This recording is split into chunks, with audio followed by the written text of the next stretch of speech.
wearing a sweater that was selected for you by the people in this room from a pile of stuff.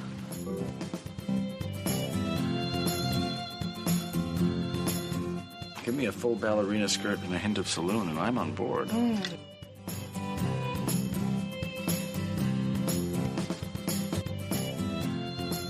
have a hole in my stomach!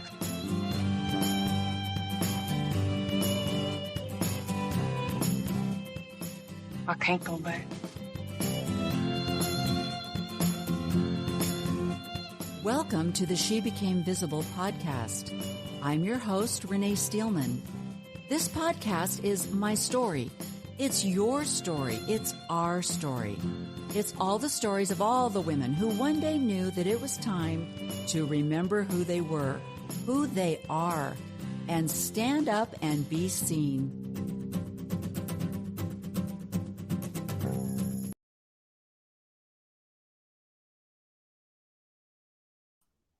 Hello. Welcome. It is March 9th, 2023. I am Renee Steelman, your host of She Became Visible. And I am so pleased today. I have as my guest, Jacki Riedeman, and I've invited Lila Tuller to co-host with me today because Lila and I both met Jacki at a Thrive meeting in St. George, Utah, a month or so ago. And since Lila was there and we both were able to listen to Jacki, I'll have her talk about that a little bit. It was just a really amazing weekend. And so I wanted Lila to join us today. So let me bring Lila and Jacki on, and we're going to talk about our Thrive experience, how we met. And then we're highlighting today Jacki Riedeman's story of how she became visible. And my sound and my mouth are off. And I don't know. It's because I'm sitting in a Town Suite Marriott hotel in Houston, Utah. Oh, well, Houston, Texas, that the internet is weird. So it's going to be a weird streaming thing. So Lila and Jacki, there you are. Hello. Morning. So hopefully your mouth and your words and your mouth will be moving at the same time. Otherwise, I'll just pretend like I'm in a Japanese dubbed movie and we'll just go from there.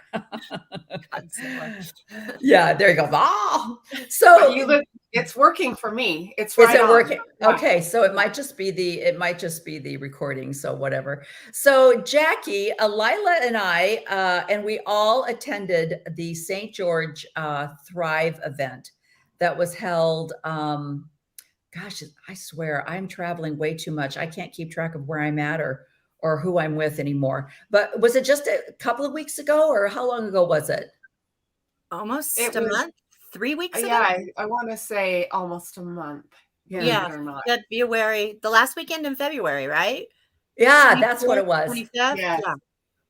Okay. I just realized you can see like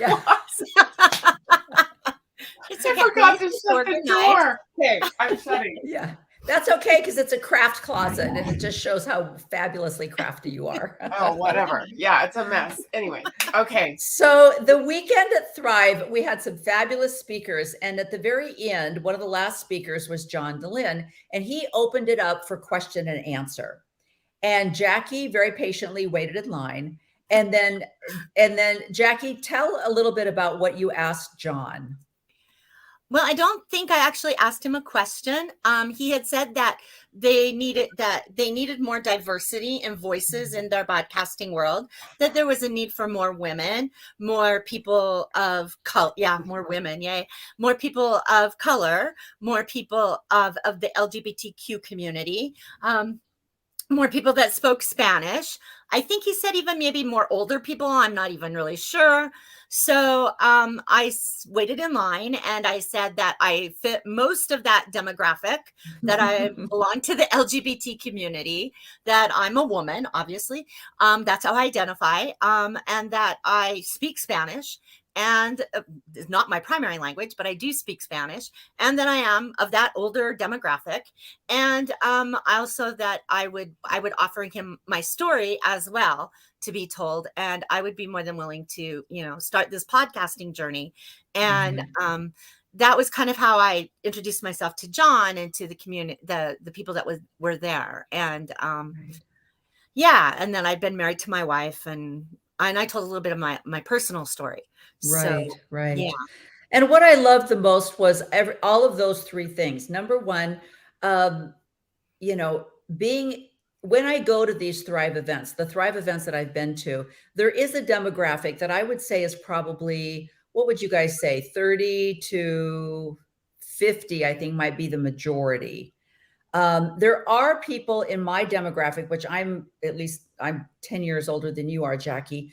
There are people in my age group, but most of the ones that we've met are couples that have left the church together. Yep.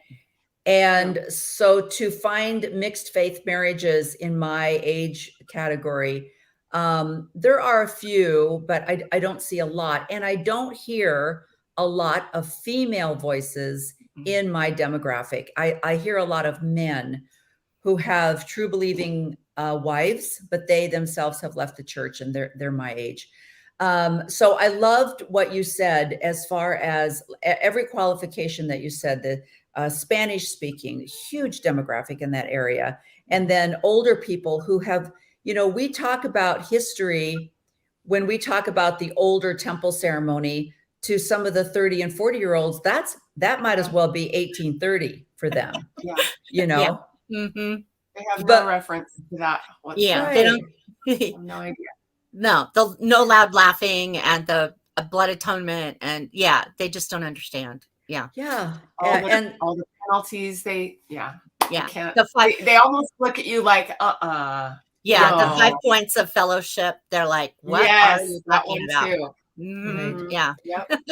And I think because of that separation, they don't understand that it wasn't that long ago, and that it's not, because there is that mindset in all of the different categories. Well, that was a long time ago and we've gotten better, or that was a long time ago, things have changed. We can't be presentism. We can't go back and judge people for what happened in 1830. And it's like, but could we go back to 2018? Yeah. Yeah. Exactly. So I loved, and that was one of the things I loved about your story, was it seems like everything that is maybe on people's list of why they're struggling with their belief in the church, you have lived. Yes. But I found it fascinating when you gave me your timeline, because I'm like, but she's still there. And then I go down, but she's still there. So I know. Yeah. So start at, I want, rather than read your biography, I want to live it, kind of on the timeline that you presented. So you talked about how that your father was a convert, but that you didn't have that typical Mormon, you were that family in the ward, right? Would you say that? Tell that story. Yeah. So we weren't at that time what the word was active, right?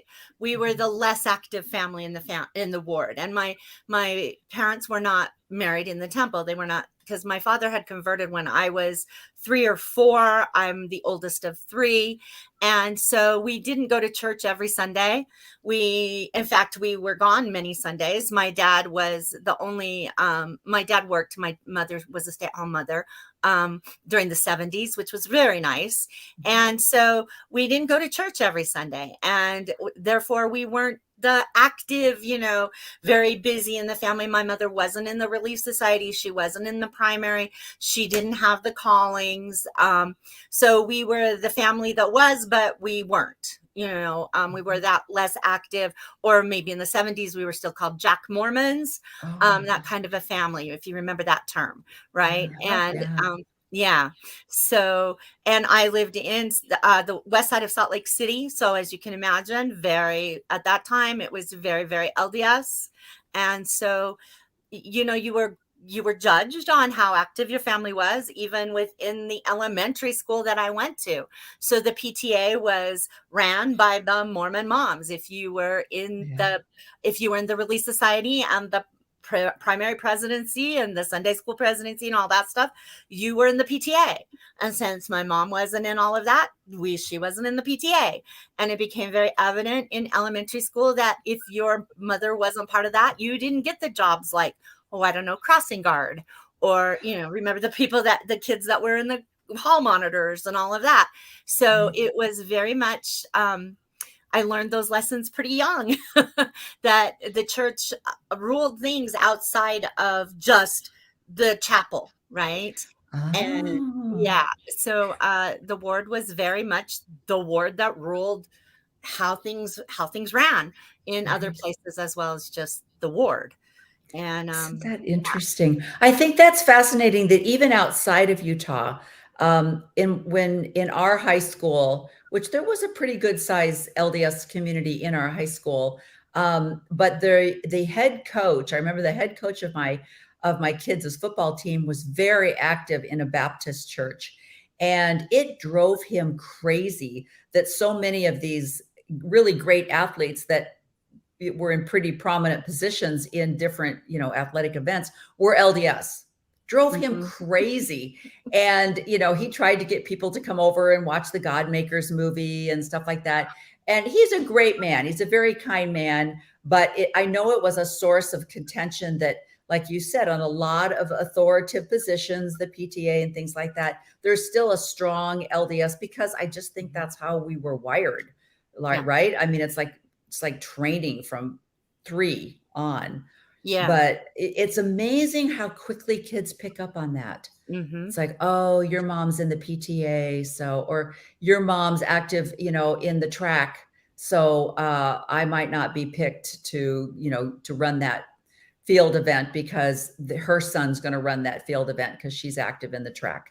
That's not just LDS. That's very, very, but it's amazing how quickly kids pick that up. Yeah, I remember having a big argument with my mom in 4th grade. We were doing the Nutcracker as a school, right? And I didn't try out for a part. And I was a dancer. I danced growing up. And I was a dancer. My mom was like, why didn't you try out? And I'm like, Mom, what's the point? I'm not going to get a role, right? I mean, I'm not going to get picked for anything because I'm not going to get picked. I'm not going to get chosen. So mad at me. She was so mad at me that I didn't try out for anything. Well, ended up, they didn't have enough people. So I ended up being a sugar plum fairy for this thing. I hated it. Absolutely hated it. But I mean, the point was, it was like, what's the point of trying out? I mean, I knew I wasn't going to get a role. It was like ridiculous to even try. Yeah. And I'm so unfamiliar with the Utah when people say, oh, I'm in Cache Valley, or I was, in I don't know why. Why is it that you people in Utah refer to your counties? Well, this is such a county. I was like, I don't know, because I grew up in the west side of Salt Lake City, so I don't know about those other people. Okay. Interesting. Did you find that, Lila, when you were growing up, was there also a strong emphasis of leadership in the schools and other things that reflected the ward leadership? Absolutely. Yeah, there's no question that was the case. It was like the active, like the opposite of what Jacki's family was. They're really I don't know how to put it. The elite, I guess you could say. They ran everything. It's not in Salt Lake City. It's like the church runs everything. Everything. It's the shopping malls, it's the restaurants, it's the schools, it's everything.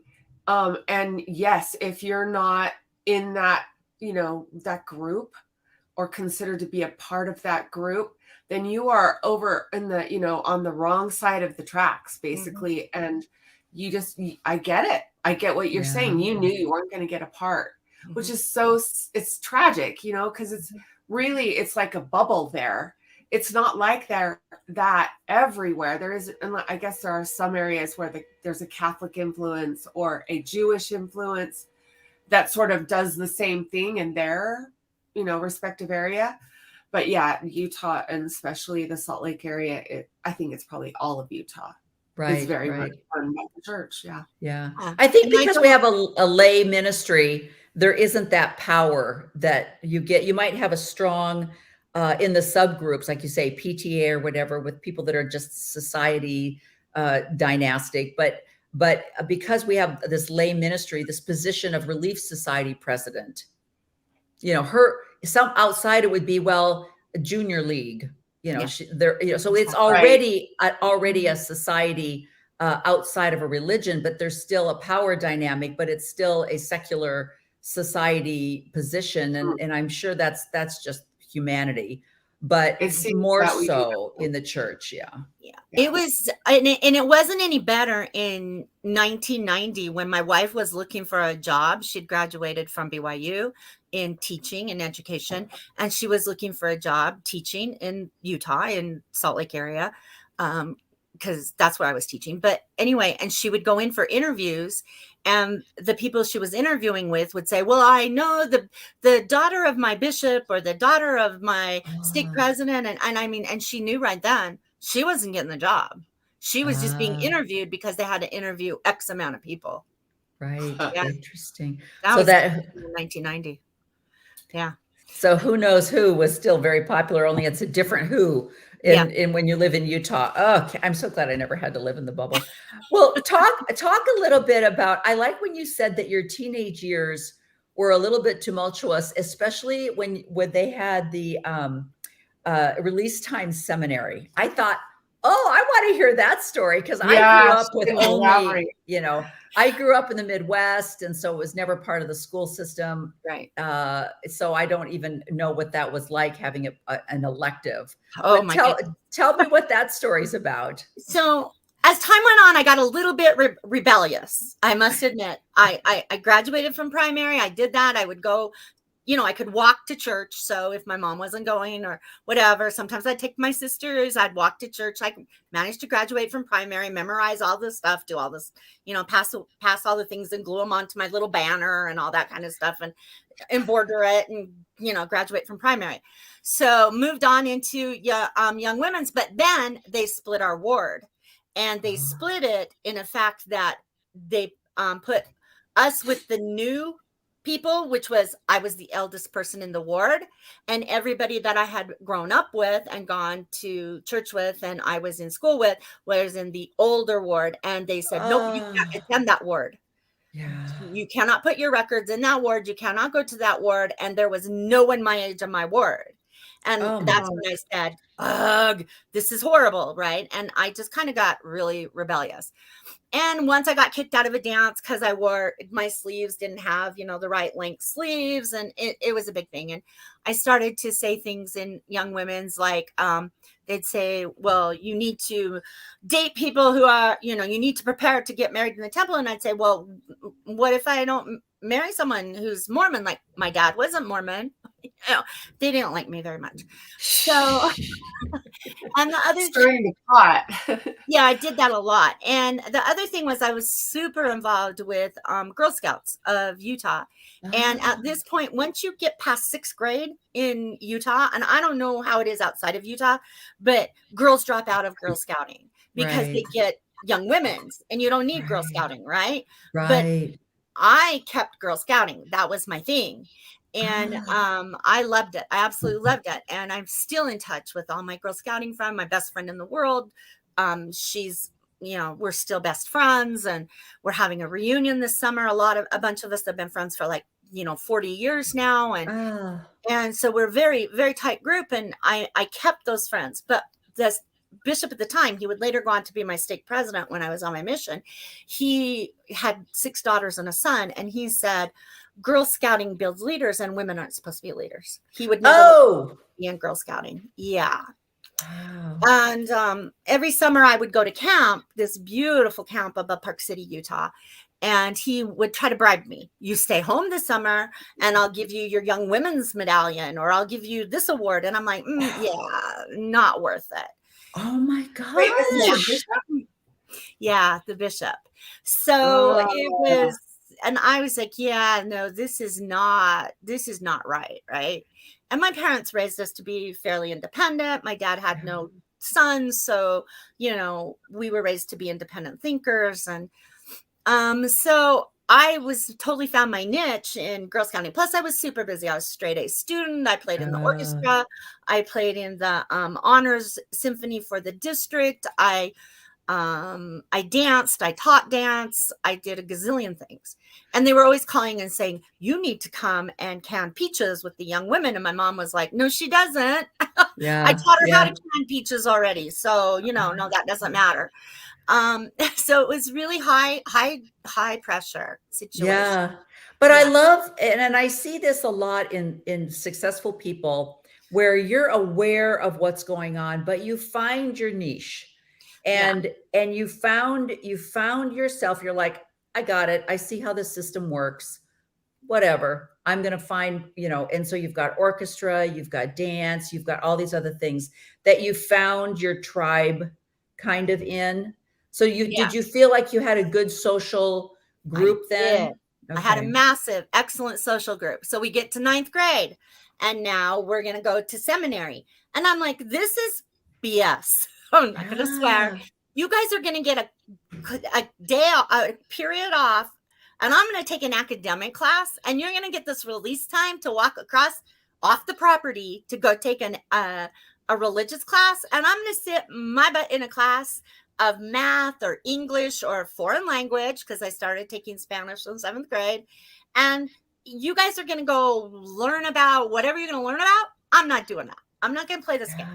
Yeah. So I didn't take seminary. And I thought it was a cop-out. I really did. It gave my friends who were quite academically inclined and had always been with me in junior high and high school in high academic classes, AP classes and honors and everything. All of a sudden they're like off campus going to seminary. And I'm like, this isn't right. Yeah. I don't understand why they get a time to go across the street to take seminary. Right. So I didn't do that. Right. But then came senior year and I had a free period. Oh, amazing. I had all these credits and I had a free period and I went, I'll take seminary. But I was like, but I'm an overachiever and I don't want to have the little asterisk by my name that says 1 year completed out of 4, right? Because I'm an overachiever. So I did 3 years of home study plus the year of seminary and I graduated from seminary. Oh my goodness. Way. Oh my gosh. You are an overachiever. I'm an overachiever. Good for you. Yeah. I did not graduate from seminary. I don't even know if I did or not. I can't even remember. My senior year, I was in California and you had to get up at 5:30 in the morning. And I had already graduated early from high school because I was ahead.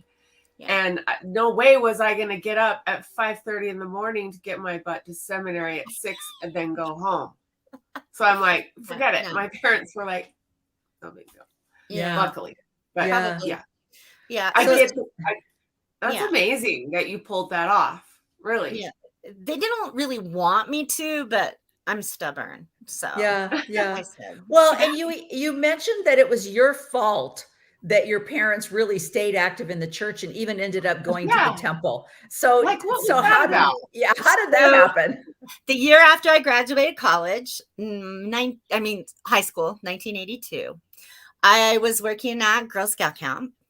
And it was a really rough year in Utah. I don't know. It was one of these years like this year. And it snowed on the 4th of July. And we happened to have a staff that was not, they weren't integrated. We had a lot of BYU hirees instead of traditional Girl Scout hirees. A lot of people quit in the middle of the summer.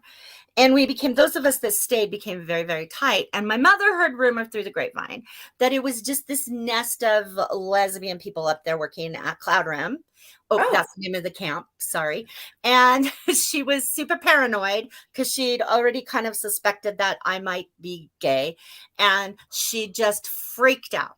After the summer, she freaked out. She thought that I was gay. And so she said, and I was going to be living with them and going to the University of Utah. And that was our arrangement because that was what my parents could afford. And so, my mom said, okay, after the summer, she's like, okay, we're going to, no more Girl Scouts for you. You can't be involved in Girl Scouts. You have to be home. We're all going to church. This is how it's going to be. And so that started, I was the reason why my family went back to church, literally. So it was her fear of you being gay that Mhm. were like, we need to knuckle down and get this family in order. And so that is interesting. And was it just because you weren't dating and you didn't bring home a boyfriend, or You what was know, her? I had dated. I had this boyfriend, and I had a friend in high school, this boyfriend. Currently, when that happened, he was on his mission. But I had dated a couple guys. I mean, I had friends, but Yeah. she'd always been so happy that I wasn't boy crazy, like Yeah. she'd always been, oh, Jackie's not boy crazy. Isn't that great? And I'm like, well, I didn't know. I didn't have any words for it, Yeah. about like, Yeah. yeah, no, it doesn't bother me. But, to her friends. And then all of a sudden it was like, it was a bad thing. And so yeah. So that's See, you know what? Okay, so the 80s, that's the AIDS scare. So that's when all of the AIDS stuff, and there was so much in the news about homosexuality, and that it probably was being really pushed to the forefront and making people start to go, wait, my son used a moisturizer. right. What could that be? That what trying to think what would have brought on her, her like, what's happening here type thing. Well, So there was another fear my mother had. I don't really like to tell my mom's story. My mom is 80, yeah. but she had an aunt who my mom was 15, so it would have been 1957, who was with her partner. And my great grandmother lived with my great aunt and my great aunt's partner. And the partner, she got drunk one night and she took a shotgun and she shot my great grandmother, and she shot my great aunt, and she shot herself, and she Oh my killed all gosh. three of them. So I think that horrific gun trauma experience was also in back of my mom's mind, that this is a Yes. horrible thing. Yes. Yeah. Yeah. So I could see that. That makes a lot of sense, where it was a causation thing where in mhm. actuality it wasn't, but I could see where back in the 50s and the 60s you would try to put things together. That Yeah. makes sense. Yeah. So you are kind of doing your thing, and you are determined that whatever, people, this is where I'm headed. And you went off to University of Utah. Yeah. You chose that school because of the curriculum, and it had the school. What made you go there? I wanted to go to Utah State, but I Okay. was going into, at the time I was going into metallurgical engineering. And Oh, in the 1980s, that was going to be like a big thing for women. And I would have had to eventually have transferred back to the University of Utah anyway, since my parents had told me that they couldn't afford to send me to Colorado, to the College of Mines, which had wanted me, but we didn't have enough money oh. to send me there. So the cheapest thing to do was to keep me at home and send me to a commuter school. So I did that, and then and I registered there, and then I joined that fall as I entered as a freshman, sophomore, junior status. I joined Lambda Delta Sigma, the LDS sorority at the University of Utah, which no longer exists. But at Okay. the time, Talk about that, because that you mentioned that was very instrumental in your life. And it's sad that they've done away with some of yeah. these groups that really, I don't know, they were good training grounds in some instances. I can see where they're not. But talk about that, how that influenced you. Well, it was very clear that my parents were not going to let me join Greek life. This was not going to Oh, happen. It was expensive. It was all about the drinking. And then you had to live on campus in the Greek house, right? So okay. Greek was not going to happen. So Right. my mom, I don't know how my mom found out. She has her ways. She said, what about this Lambda Delta Sigma thing? So I went to Rush reluctantly. I'm like, okay, I'll go to Rush, whatever, mom. And I was super depressed because we were having these arguments like on a daily basis about Girl Scouts and all of this stuff. And super depressed. And so I go to Rush, which was a week long of activities. And at the time there were, I think, 9 different chapters of Lambda Delta Sigma, which met at the Institute at the University of Utah. And it was Rush, like a Greek Rush. So you would go every night, would be different activities. Right. And I was really drawn to this one chapter called Kappa Nu.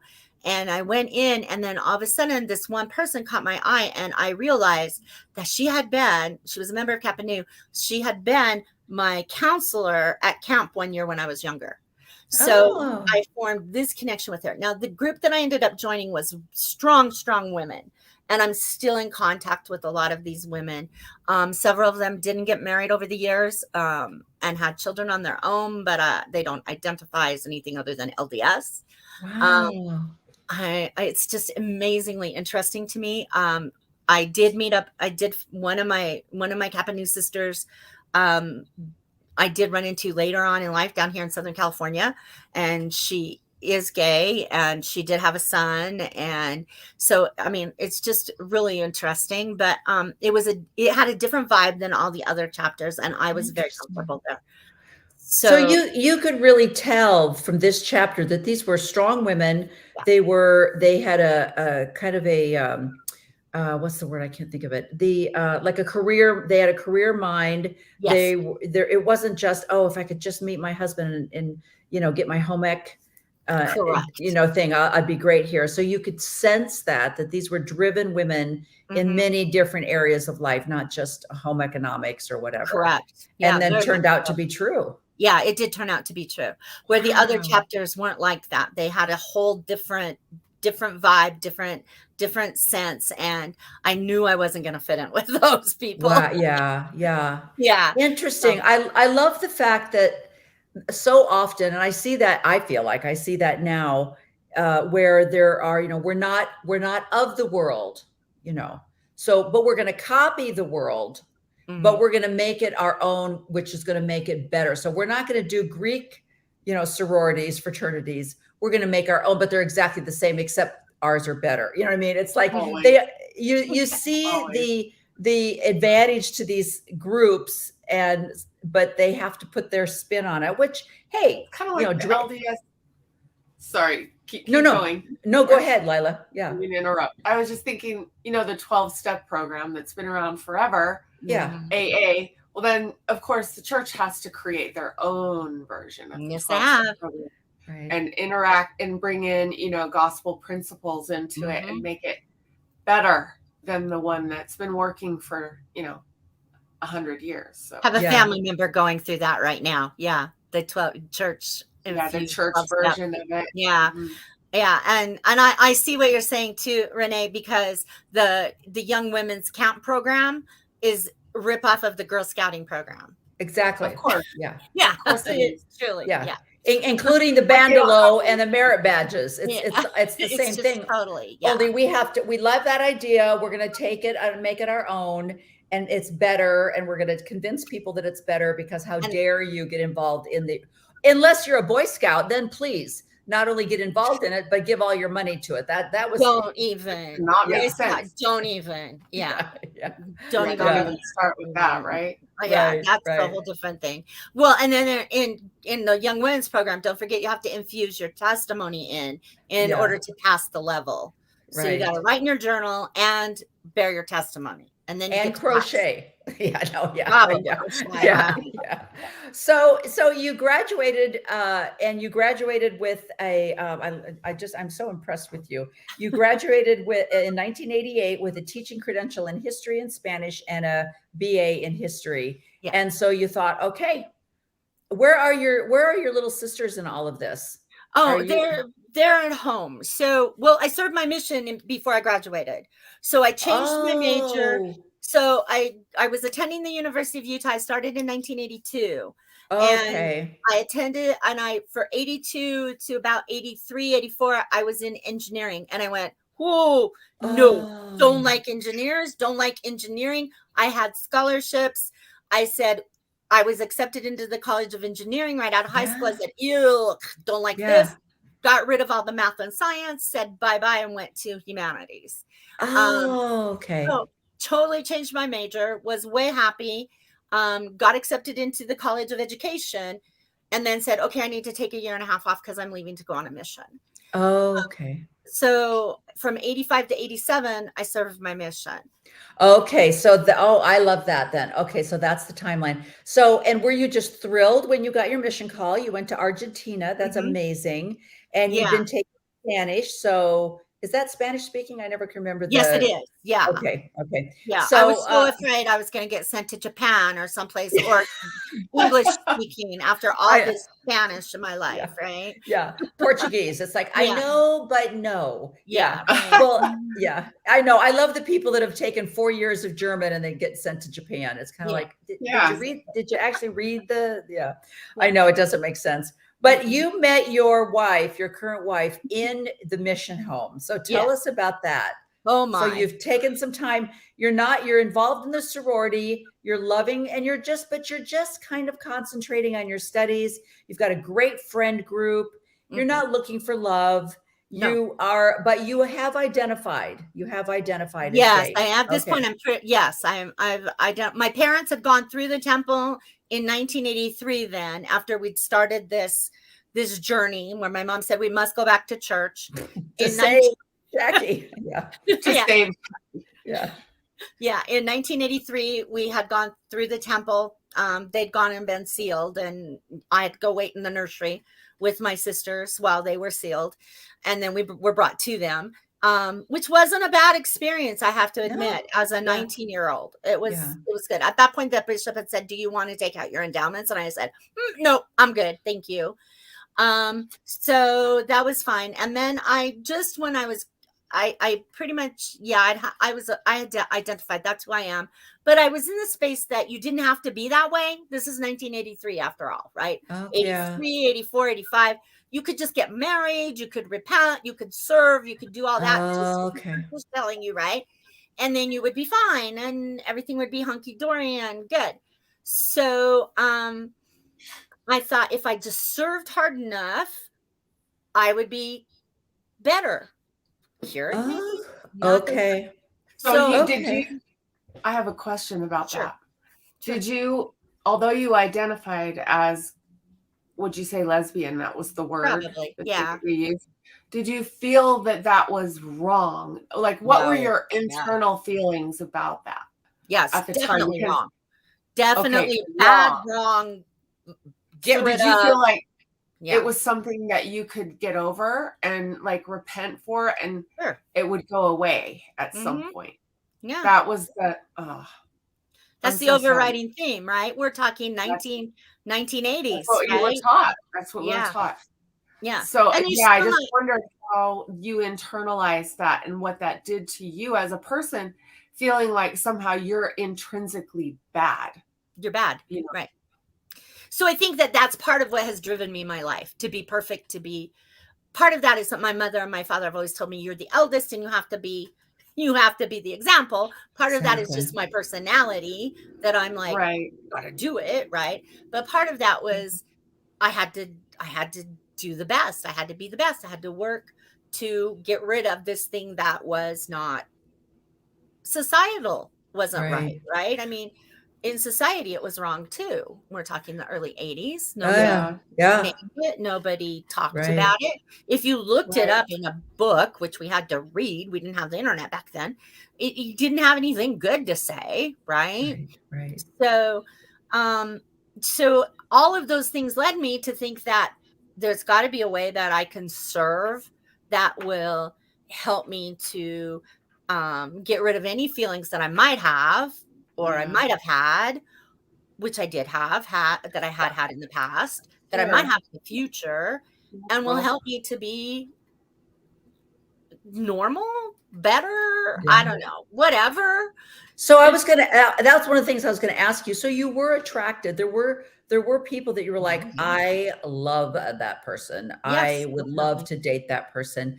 But you kind of talked yourself out of it, thinking, no, we're going to be friends because I'm going to get this, I'm going to become an engineer, and, and this is okay. I can work through this because look what you've already worked through, right? Look what you've already overcome.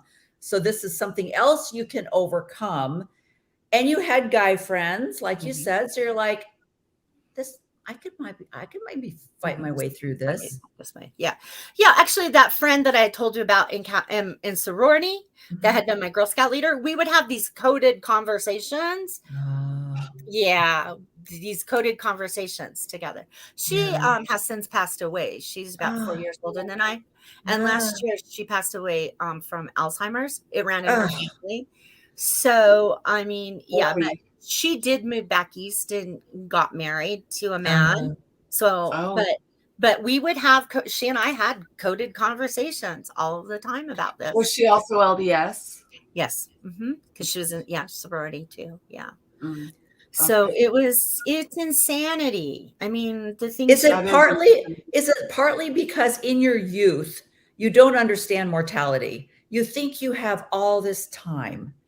And so you always think, well, I have time to find happiness. I'm not going to work on this right now because something's wrong with me, but look what I've been able to overcome. So I have time. And then you get to a certain age where you realize, I don't have any more time. Exactly.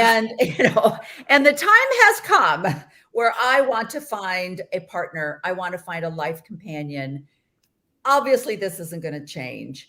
So, and I love how you told the story of how you met your wife when you were in the mission training center, but you did not like each other. Well, we hated each other. There's no two ways around it. And what was that all about? Yeah, what was that all about? So we go into the missionary training center in September of '85. She's from Northern California and she goes to BYU.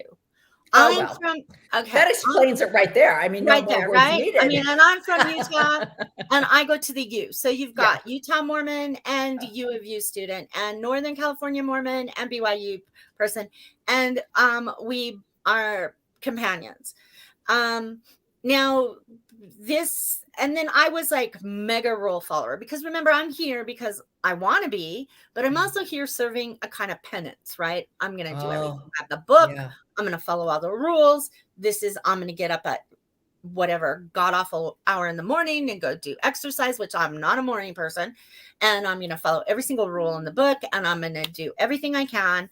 And then, and she's more laid back, she's not quite this rule follower that I am. And we were both going to the same mission. We'd both been called to the same exact mission. And it didn't work. And she got called into the branch president and I didn't get called into the branch president. And there was it was a big mess.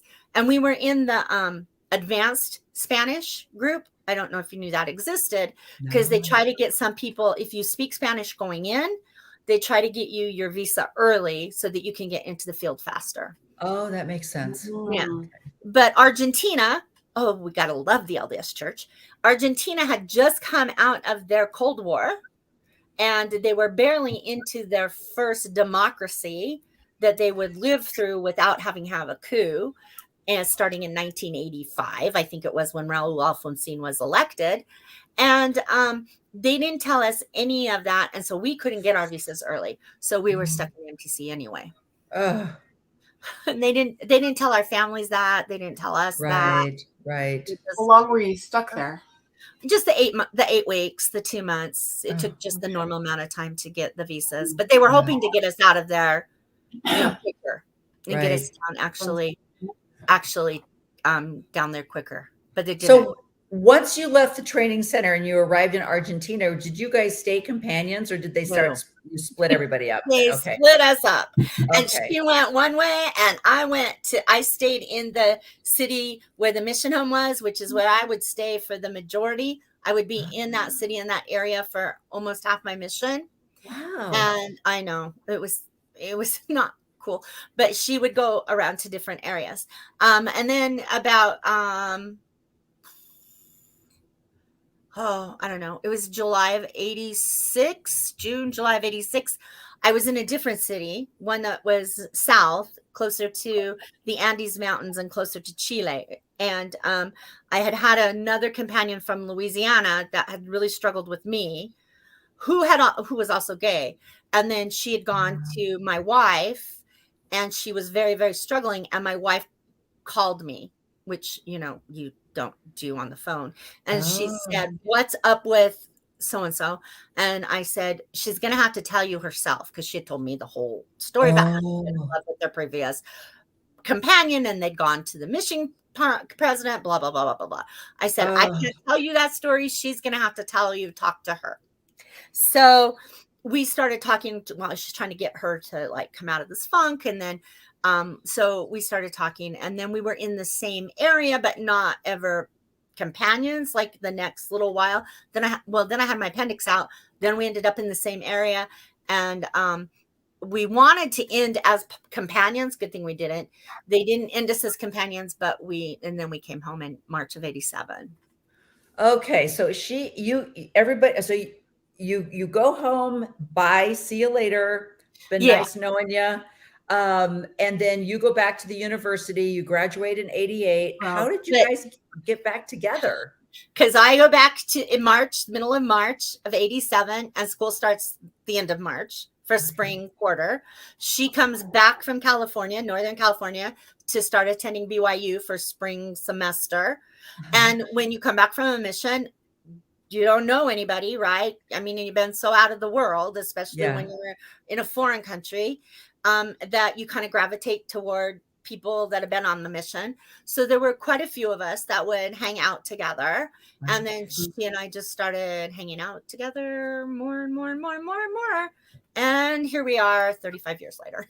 So did she identify as lesbian when she was on her mission? No. When did she decide, I think I'm starting to learn more about myself? When did she do that? Maybe. Well, okay. The better question is, when did she identify as a lesbian? Probably not until after we'd been together for a while. Okay. Oh. Okay. Yeah. Okay. So she's like, it's like, I not only like this lady, I think I really like this lady. It's very likable. Oh, that's so great. Yeah. So now you guys worked together for a long time before it became legal. So were you just kind of did you feel and you're going to church? Both of you are going to church? We didn't go to church much. We'd pop in and out if things were, we might go with her parents, or we might go if something was going on, but we didn't really attend. Okay. No. And are you living the life where everybody's just looking the other way, going, these are just two really good friends who are saving money by rooming together, and they're both teaching, and isn't that nice? Pretty much. Until 1992. Until 1992, when I came home for Christmas, and I don't know what was my mother again.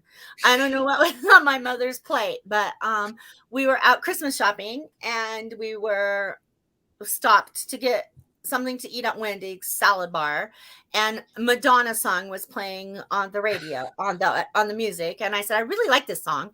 And she goes, "Didn't I teach you better morals? I bet there's a lot of other things that you really like." She goes on. She goes, "Are you gay?" And I go, "Mom, probably shouldn't have this conversation here in the Wendy's." And she goes, "Well, I want to know, are you gay?" And I go, "Mom, we should probably go outside." And so that's how that all came about. So then I said yes. Oh my gosh.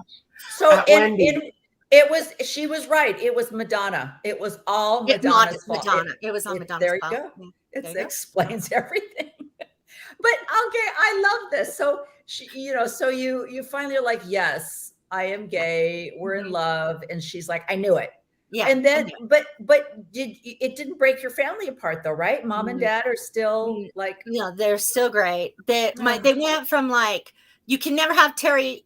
That's my wife's name. You can never have Terry stay at the house, because we wouldn't have your sisters have their boyfriends stay overnight, right? Okay. Yeah. So like within a few months, we went on vacation together.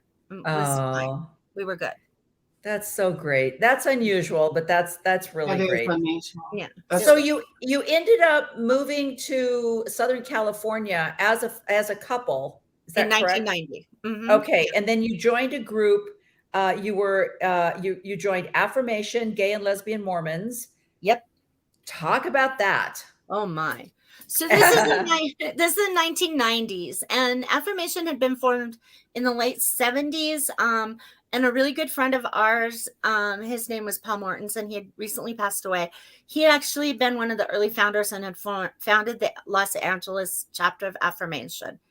And Affirmation was a social, we call what they have now Affirmation 2.0, because a little bit different, the affirmation that exists now, a little bit different than what the founding, because we know the founders, what the founders had envisioned for it. I'm not saying it's bad, it's just different. So it was a social and support group for gay and lesbian and LGBTQ, as we've gone on now, Mormons. Now, mind you that in that day and age, there was no deconstructing on your own, right? You didn't choose to leave on your own. You were forced out. Yeah. So these were mostly men that had been excommunicated. They had gone through the whole gamut of missions. We had bishops and stake presidents and we had people that had worked in the hierarchy of the church, in the church office buildings. And we had men that had kids and, they had all walks of life in the LDS church, men that had electroshock therapy at BYU, had done all of that, men that had AIDS and men that didn't. And so this was a lot of men, not a lot of women, because women were like, patriarchy, I'm away. Anything that reeks of Mormonism, I'm not joining. Yeah. So when Terry and I walked in and joined in 1992, it was like, ooh, women. But we really found a community there, and we found a lot of friends there. And so we have a lot of our very, very best friends come from that community.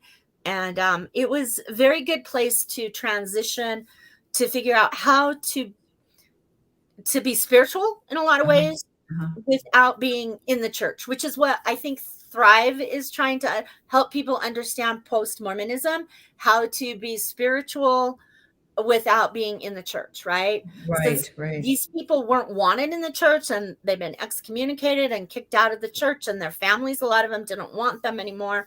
A lot of them been disowned. You had to find a way to be outside the church. And, at that point, there was a lot of, some people were still grappling with, do I stay in the church or do I leave the church? Can I work within the church? And everybody was everybody had to find their own path. And it was a lot of just support of supporting people through that transition of, but where were you? Like, where were you sitting with the church at that point? Because of how I had been as a teenager. And because I think I'd started deconstructing a lot of things when I was little. My grandmother passed away when I was 5. She wasn't LDS. She drank and smoked. I spent every day. I was at her house every day of my life. And at that point, it didn't make sense, 3 levels of heaven.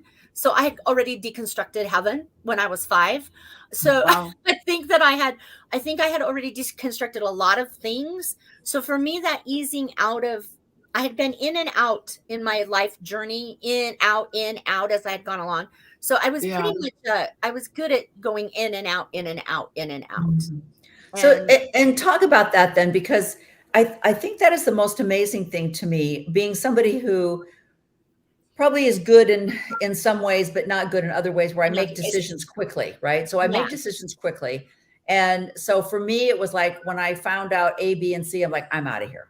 Mm-hmm. But I also had a husband and a house over, roof over my head, and kids that weren't necessary. I mean, I had a lot of reasons where it was easier for me to do that.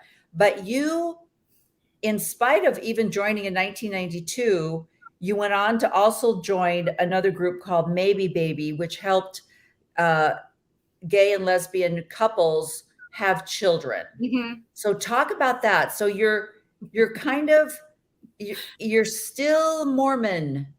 Yeah, this group had nothing to do with Mormonism. Okay, it was just a group that was in LA that had. But you and Terry decided, we want to have children. We want to have a family. She was kind of along for the ride. Okay. See, when I was 15, I had told my friend, my dearest friend, if I'm not married by the time I'm 30, I'm having kids on my own no matter what. Okay, so that was a big part of your life plan. 1992, we're hitting 30. And I'm like, okay, we're getting to that 30. And I told Terry that I want kids, and here we are.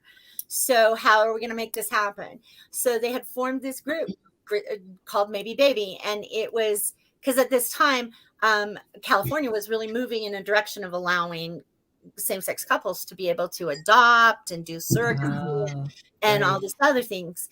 And there had been a lot of in vitro and all that kind of stuff. So we joined this group, and it would meet, I think it was once a month. I can't remember. And we would talk about different ways of becoming parents.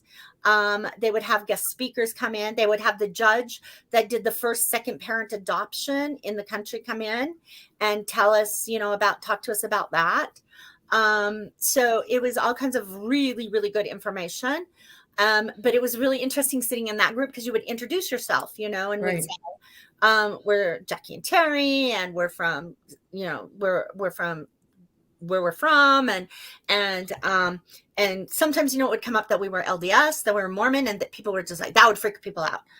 How can you be Mormon? I mean, that was like a bigger thing in gay groups when we introduce ourselves as being Mormon than anything else. That would freak people out more than anything. How can you be Mormon?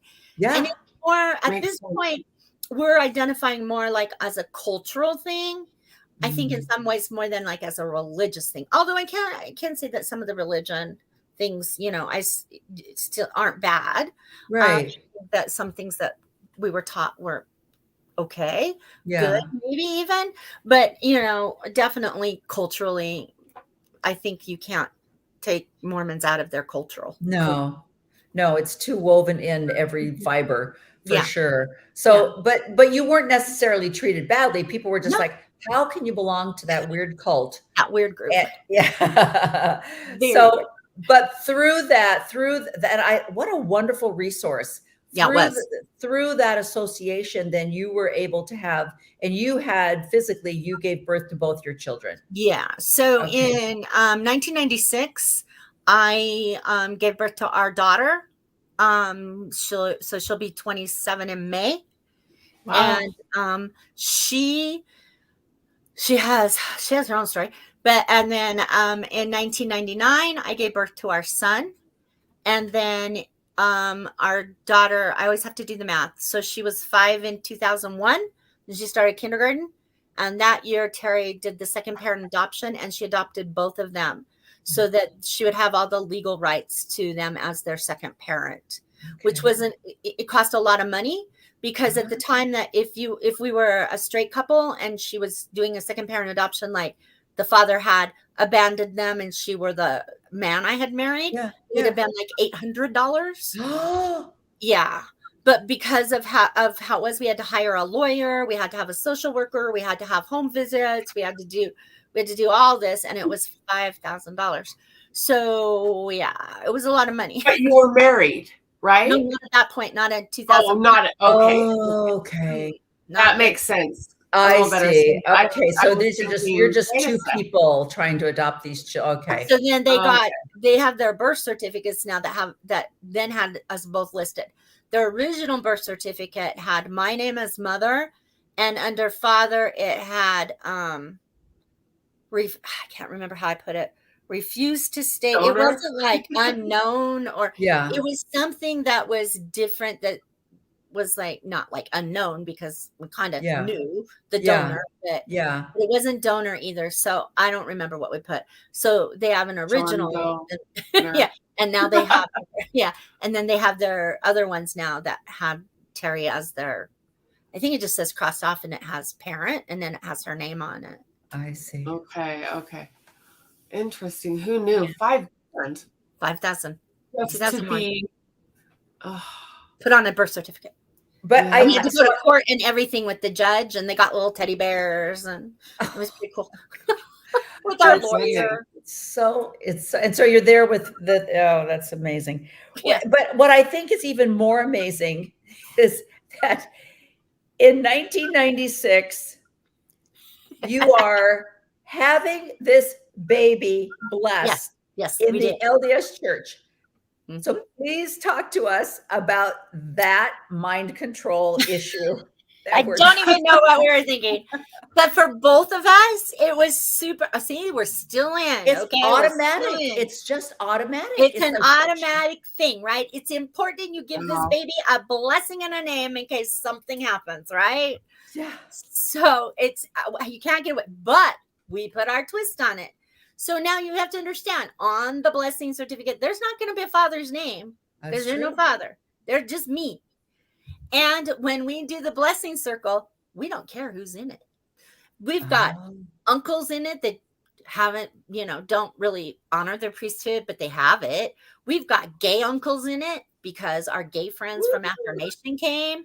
We got grandpa and grandpa in our circle. We would have had women in the circle if we thought we could have gotten away with it in 1996. So this circle was huge. Now, does the bishop know, or did you just have to say, "Oh no, we've invited"?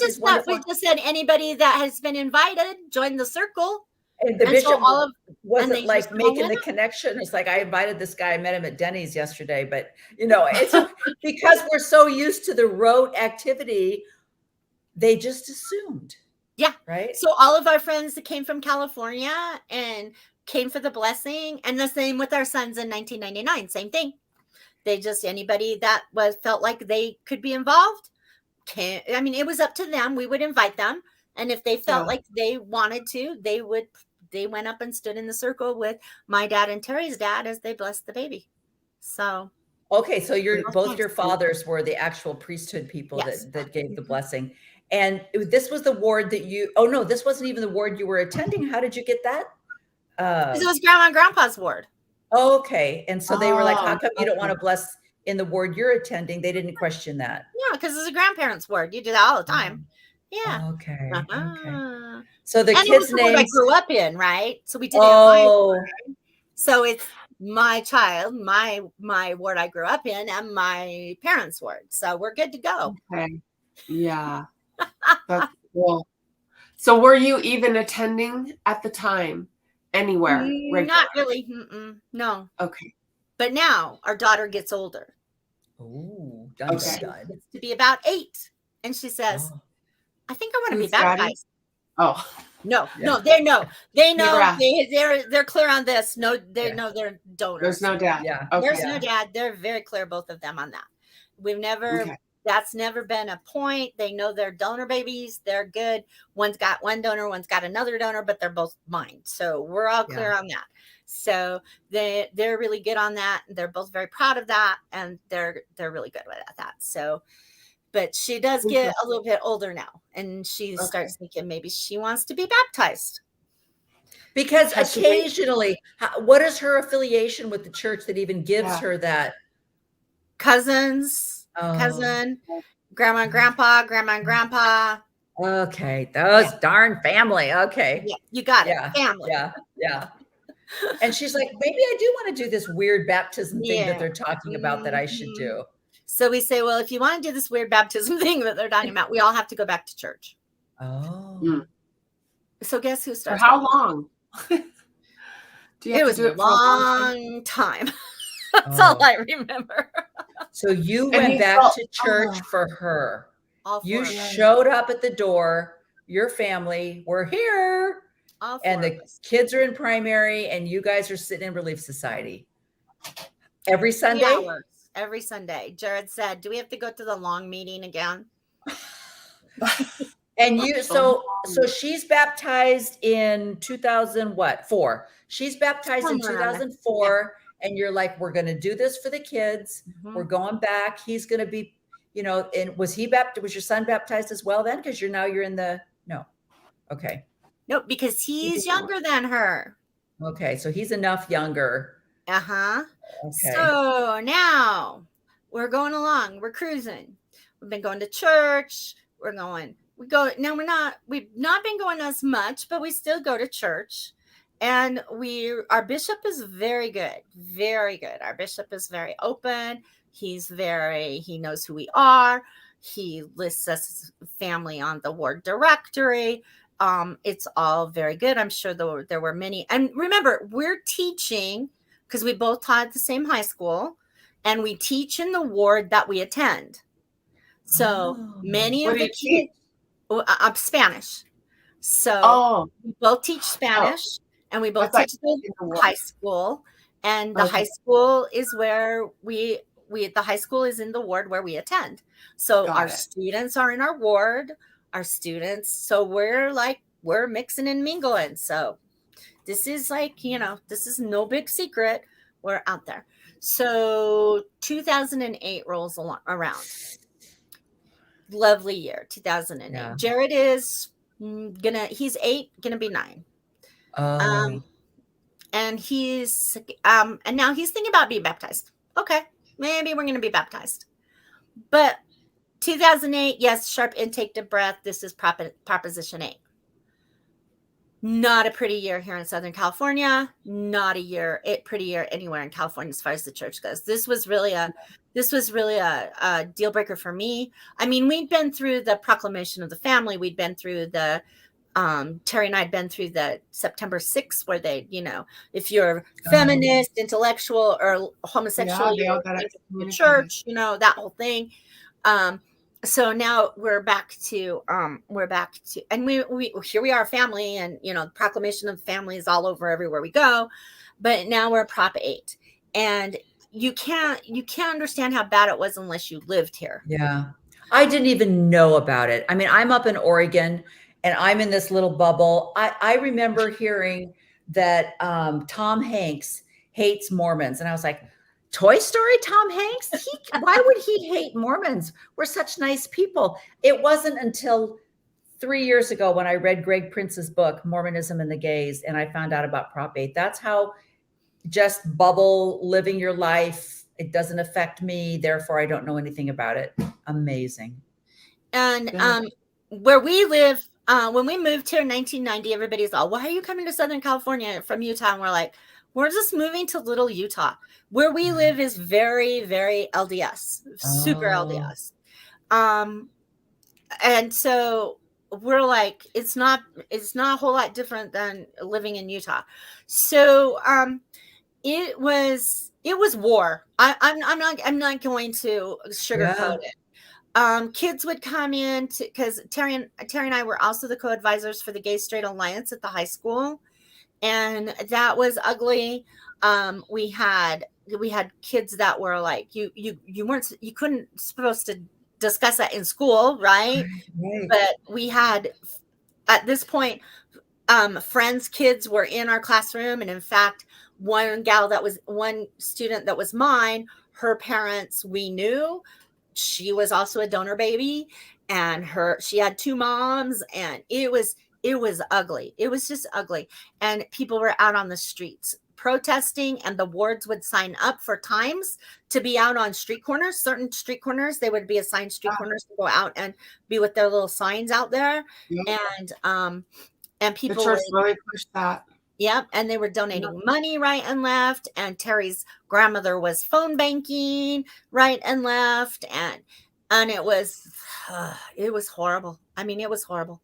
There was one time we were on one of the major intersections, and the police had to be called because they thought there was going to be a major brawl in the middle of the intersection. I mean, it was emotionally draining. Did you actually have, like, because it was a kind of an LDS community, did you have, like, if let's say you're in the grocery store with your family, people come up to you and say things, or, actual physical approaches, or did people in church start to kind of separate the Red Seas parting and type thing? Let me tell you a story. So Cassandra takes dance on Saturday mornings, and I'm taking her to dance on Saturday morning. And we drive by a very big intersection, and there's our ward out on the corner protesting. And she goes, Mom, turn around. And I said, why? She goes, I'm going to go back and talk to them. And I said, and she's like a 7th grader, right? What are you going to say? So brave. Yeah. Wonder where she gets that. What are you going to say, Cassandra? Mom, I can't believe, I'm going to go back and talk to him. I'm like, are you sure? Yes, Mom. So I know we're going to be late to dance, but what am I going to do? So I turn around, I take her back, I park in the parking lot. She gets out of the car. She goes up to the group, and it's not just the ward, but the stake president's in our ward. So he's there too. She goes up to him, and I'm standing back. This is not I'm not going to have this battle. This is hers, right? She walks up. Why are you doing this? They're all like, what? Why are you out here on this corner? You're so nice to my family when we're in church, and you say you love us, but now you're out here doing this to us. How can you do this to us? I mean, that is what she said. Yeah. Wow. Why are you doing this? Well, we're just doing. They did not know what to do. No, they said we're just doing what the prophet tells us to do. See? She's like, well, how can you do that when you know us? This just isn't right. And as they came over to talk to me, and I said, don't talk to me. She's the one you need to talk to. Yeah. She's the one that wanted to ask you why you're here. And it was, I mean, that was the beginning of her deconstruction. Yeah. Did you get the rhetoric? Well, we love you. We love you, Jacki. But we just have to follow what the Lord wants us to do. Did you get any of that? Got that the night the thing passed. Oh. So, and then Jared, who's like 8, turning 9, he writes a letter to the bishop. He says, Bishop, I don't want to be a part of your church. I'm never going to get baptized. 8-year-old writes a letter to the bishop. So then the night that the night the thing passed, our bishop, who I said very supporting, very nice guy, he's the stake president now. He comes to the door with cookies and flowers, and I'm not letting him in. I said, no, Bishop, this is not a good time. He goes, I know you're hurting. He said, I know you're hurting, and I know this is horrible, but I have to tell you that I'm sure that this is going to, get fixed. And I said, I'm like, no, Bishop, I just can't even talk to you right now. Yeah. And so that was pretty much our Prop 8 thing, except for we did get married in that small window of opportunity. So that's when Terry and I got married. Okay. So how much window was there? I can't remember between it's legal, it's not legal run. May to November. Okay. Whoa. So it was May 15th, because that's Cassandra's birthday, where they came out with the court came out and said, yep, it's legal. And so then everybody got married. And then November, of course, was election day, because it was November president's election, and because it was a bittersweet election night. Yeah. So yeah. So you now you're legally married. You're changing the kids' birth certificates. You've completely stopped going to church altogether. And then, how did you hear about the 2015 policy? Mom and dad, family again? Probably Facebook. Oh, okay. Yeah, I think that's it. And your son is how old at this point? 2015. He graduated in 2017, so he's 15. And he was like, you're not actually in the church, you're not really participating, but when he heard that, he was like, I have now crossed over into I'm done land. Yeah. Yeah. Because he had so he's in high school. His sister, believe it or not, this young lady that took on the stake president and the ward, she decided she wanted to do 4 years of seminary. She graduated 4 years of seminary. Girlfriend. Her whole thing was she was going to sit there in that class and remind them that her family and her existed.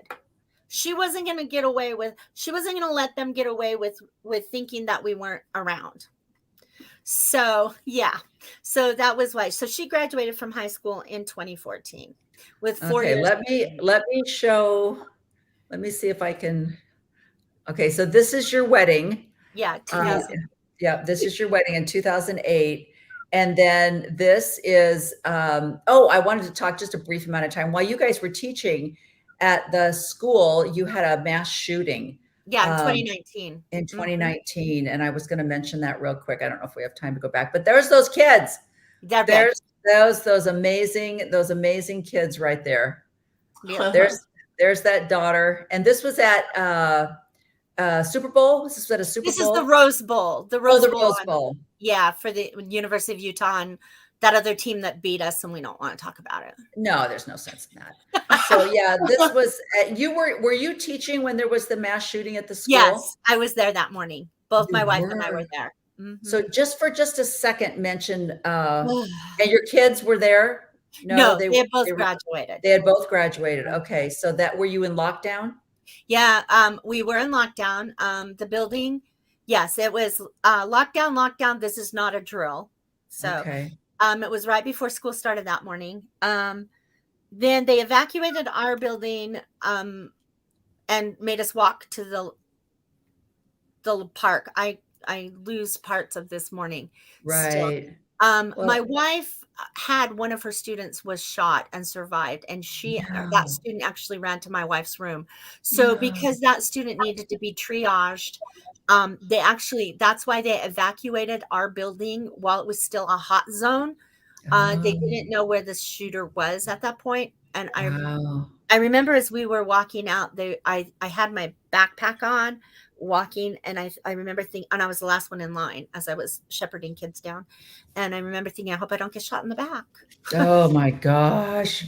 Isn't it sad that it has gotten to be, when you mentioned the school shooting, I was like, which one was that? I mean, Yeah, to even yeah. think which one was that, and then to have actually experienced it. Well, I'm telling you, Terry, you guys, I want to bring up the fact that that you guys were honored to receive the Mortensen Award for Outstanding Service to Affirmation. I really feel as though, what would you say you're doing now? You have absolutely no affiliation with the LDS Church. Did you actually resign your membership? No, I haven't. And we were both disfellowshipped after the exclusion policy in 2015. Oh, that's So, fun. Okay. yeah. So that was just like one of the things to do. Oh, exclusion policy. Let's go through our ward list. Oh, get rid of them, Yeah, get rid of them, rid get of rid this of one, them. this one. Did they Yeah, just and that was on Valentine's Day of 2016. So now, and the purpose of that, because I thought I thought the exclusion policy was children could not be baptized. It didn't say, was there like, and also people who are living, okay, because you were married and living together. Therefore, we have to go through this list. And then they sent you a letter. Did they Yep. just say, please appear on Valentine's Day at 9:30 for your hearing, or whatever they call a disfellowship thing? Yeah, and I decided that we would have a party instead. Oh, excellent. So- I like that. I love that idea. So And we had Terry, was she also disfellowshipped? Yeah. So Okay. same day, just earlier hearing than mine. So we had a party at our friend's house where our friend he's had his name removed from the rolls, but his husband is a never mow. And Okay. so we used their backyard with the pool and everything. And we had a big party going on. And lo and behold, as this big party is going on, the missionaries show up at their front door. Oh, come on. Could it be Just more to add ironic? insult to injury. Would Oh you my like God. to know more about the Mormon Church? Oh my God. I mean, We would. Yeah. So funny, right? So So now our friend is like this. He invites, elders, come on in, and he's like, yeah, invites we're having them a in. party back here. Exactly. Poor So babies. funny. So So you did not attend. I did not go to my hearing. My wife went with our friend. She went, She went to hers. I didn't go. and it was. I wrote a different letter. night. I didn't go. Yeah. I just thought, yeah, I'm not going. And did Yeah, they just why? say you have to disavow your marriage and live independently and we'll keep you? Was that They didn't tell us anything. They just said, okay. this is the decision. For our son, for him to be baptized, at that time, he would have to have turned 18, moved would out of have the to be. house, and disavowed us as his parents. And then he Yeah, could that's have been right. baptized. Yeah, because that's And really that's- good for family relations Yeah, to do that's that. really good Yeah. for family, right? Yeah. Yeah, And that's and when he there's said, such a yeah, family this church. isn't happening. Yeah, it's not like there hasn't been enough trauma already. Exactly. So what would you say, Jacki, now? Your kids are, like you said, your kids are in their 20s. They're kind of forming their own adult life. You and your wife, you've retired, but your wife is continually teaching. You're still active in the gay community. Yes. Tell us what you're doing now. So now right now I'm looking at, this is one thing that my therapist told me. I was talking to her after I came back from Thrive, and she's like, she knows, there's a lot of post-Mormons in this community. She goes, you really need to start a group. Oh, that's so great. And I'm like, yeah. So I would Let me actually, support that's what I would like to do now. I'd like to Okay. get started in that. I just kind of I want to speak out again more. You get pulled out and you get pulled back in. And I Right. got pulled back in when I went to my reunion in July, and I realized that this cult thing, just especially if you're going back and forth to Utah, which I do to go visit my mother, Oh, pulls you back in. You just yeah. can't escape it. And when my mother-in-law passed away in October, it was a lot of pull you back in again. And so there's a lot of it that you can't get away from as long as family's in it, right? Right. So that's a lot of why people tell us, well, just get out of it, then just leave and don't come back in. But it's not that easy. No, When it family's involved. isn't. Exactly. So that's what you're doing right now. I know that you said that you've started a meetup and Yeah. a Google meetup, and that's the secret right there. And you're also involved though in legislation, because I know when I talked to you, you were in the process of doing something very very commendable, and I was not. And I was like, well, that's the difference between you and me. So you are working in Sacramento and lobbying legislatures. And what are you exactly going for? Well, that was just the one day we were up there. I'm actually involved with the group Moms Demand Action for common sense gun laws.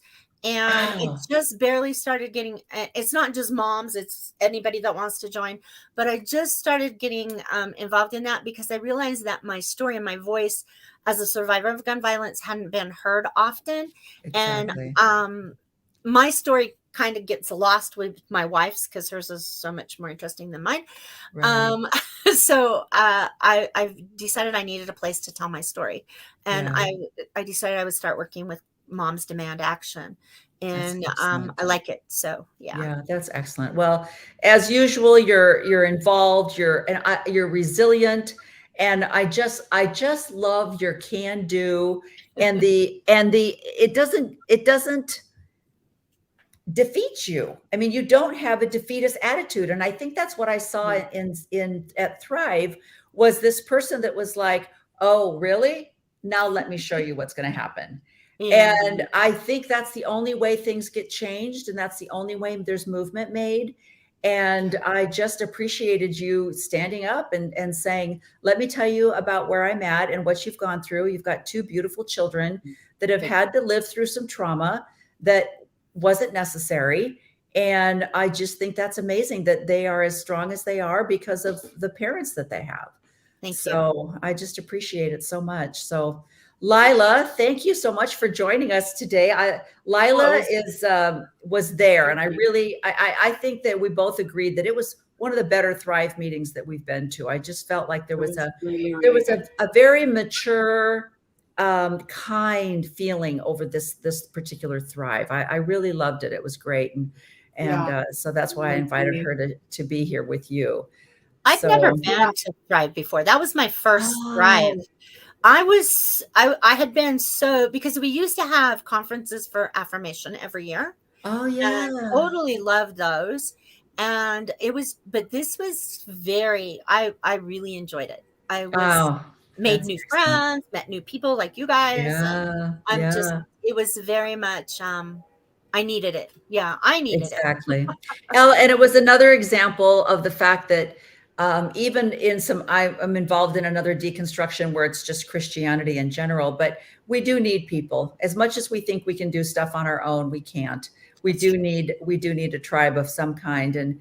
And when it's something as involved as religion, you have to be with other people that understand your lingo and the rituals and all of the other things. So it was a true blessing and a great weekend. Well, ladies, I don't know what your weather's like. It's really cruddy here in Houston, but whatever you're doing today, go and be with your families, go enjoy the rest of the day. I appreciate so much. And Jacki, I think we're probably going to hear from you again. Okay. Very much. I hope so. Maybe you and Terry together, right, Lila? Maybe. We'll see if we can get her on. That would be great. Yeah. I have so many more questions I would love to ask you sometime. So Let's do that. Let's Yeah. do this again. That would That'd be be so great. great. All right. Yeah. Thank you, ladies. Thank you. Thank you so much for Bye-bye. having me. Okay. Have a Bye. great Thank you. spring. Spring You is too. coming. Yes. Okay. Bye-bye. Bye-bye. Yay. Bye-bye. Oh my gosh. Just another example of resilient, strong women. I love surrounding myself with strong, resilient women who go along. And then at some point they say, you know what? I can't do this anymore. I need to stand up and become visible and be who I really am. And I think Jacki and Lila as well are perfect examples of that. So I hope you enjoyed this episode. We'll see you again next week. And thank you for joining us on She Became Visible.